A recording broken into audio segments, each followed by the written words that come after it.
तर रसिक दोस्तांनो, आपण पाहत आहोत महाकवी कालिदास विरचित अजरामर नाटक अभिज्ञान शाकुंतलम. चॅनलचं नाव आहे युगांतर प्रेमी.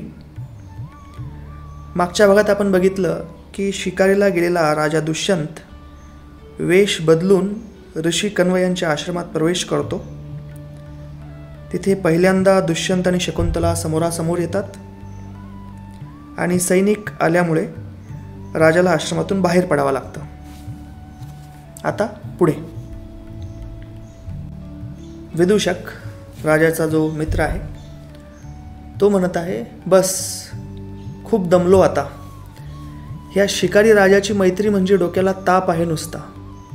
भर दुपारी जंगलात सावध शोधत भटकायचं, कुठं सावलीला थांबणं नाही, प्यायला पाणी पण स्वच्छ नाही, कषाय आणि कडू चव त्याची, कारण झाडांची गळालेली पानं त्यात मिसळली जातात. लोखंडाच्या सळईवर भाजलेलं मांस खावं लागतं. दिवस रात्र फक्त गदारोळ. कोणी म्हणे ते बघ काळवीट, तर दुसरीकडे कोणाला सिंह दिसतो. आणि एवढंच काय कमी होतं तर फोडावर फुंशी यावी तसं अजून एक संकट तयार. तिकडे महाराज दुष्यंत म्हणे हरणीच्या मागावर असताना कोणत्या तरी आश्रमात गेले. चुकून त्यांना तिथे ऋषिकन्या शकुंतला दिसली आणि आता ते काही परत जायला तयार होत नाही. रात्रभर त्यांच्या डोळ्याला डोळा लागत नाही. चला, त्यांचं नित्यकर्म आटपलं असेल तर मी जरा बोलून बघतो त्यांना. विदूषक वळून पाहतो, म्हणतो, अरे राजन तर इकडेच येत आहेत. समोर महाराज दुष्यंत हातात धनुष्य घेऊन, सोबत फुलांच्या माळा असलेल्या दासिका येत आहेत.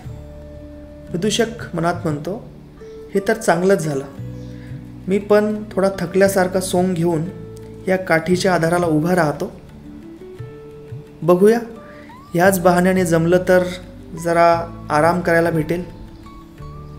तिकडे राजा दुष्यंत म्हणत आहे मनात, जरी मी त्या लाडक्याला भेटू शकत नाहीये तरी सुद्धा तिची चालचलन वागणूक बघून मनाला आनंद होत आहे. आम्ही भेटू अगर नाही, पण हा संतोष आहे की भेटण्याची ओढ दोघांनाही सारखीच आहे. राजा म्हणतो, जेव्हा ती डोळे भिरभिरत मला वाटायचं की ती मलाच प्रेमळ नजरेने पाहत आहे.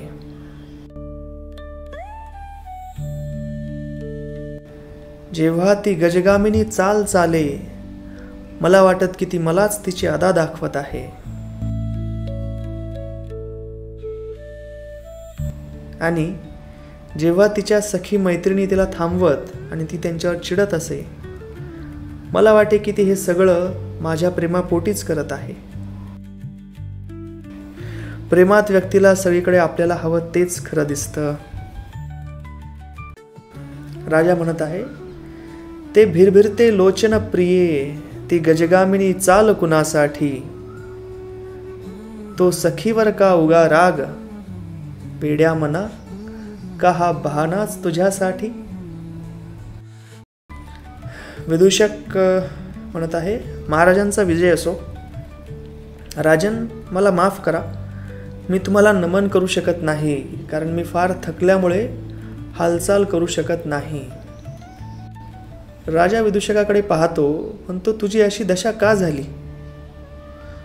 विदूषक म्हणत आहे, हे म्हणजे असं झालंय की स्वतः डोळ्यात बोट घालायचं आणि मग विचारायचं की रडतोस का बरं. शिकारीसाठी वनवन भटकल्यामुळे माझे सांधे खिळखिळे झालेत. मला कृपा करून एक दिवसाची विश्रांती द्यावी राजन. राजा म्हणत आहे, एकीकडे याची ही दशा आणि दुसरीकडे मला सुद्धा शिकार करण्यात रस उरलेला नाही, कारण त्या गोंडस हरणींमध्ये मला शकुंतलेचाच भास होत आहे. तेवढ्या तिथे सेनापतीला बोलवलं जातं. सेनापती स्वतःशी म्हणत आहे, लोक शिकारीला फार बोल लावतात, पण राजांची शरीरयष्टी बघा की जी निरंतर धनुष्यबाण चालवल्यामुळे किती वज्रासम कठोर झाली आहे आणि सहज चपळता आली आहे. प्रकटमध्ये तो म्हणतो, महाराज, आम्ही शिकारीसाठी पशूंना घेरा घातला आहे. आता उशीर करू नका, लवकर चलावे. राजा म्हणतो, या शिकारीचा निंदक असलेल्या माधव्यमुळे मला शिकारीत उत्साह राहिलेला नाही. आणि तसे पण आपण आश्रम नजीक आहोत, त्यामुळे शिकार नको. राजन म्हणतोय, सर्व पशुपक्ष्यांना आज आनंद करू द्या, मुक्त विहार करू द्या आणि माझ्या धनुष्याच्या प्रत्यंचेला सुद्धा थोडा विश्राम मिळेल. सेनापती राजाची आज्ञा घेऊन प्रस्थान करतो. मग राजा विदूषकाला शकुंतलेबद्दल वर्णन करत आहे. छबी तुझीच डोळ्यात राहे आणि मनाला काय हवे, दृष्टीस काय त्या लाभ विदूषक, तिलाच न जो पाहू शके.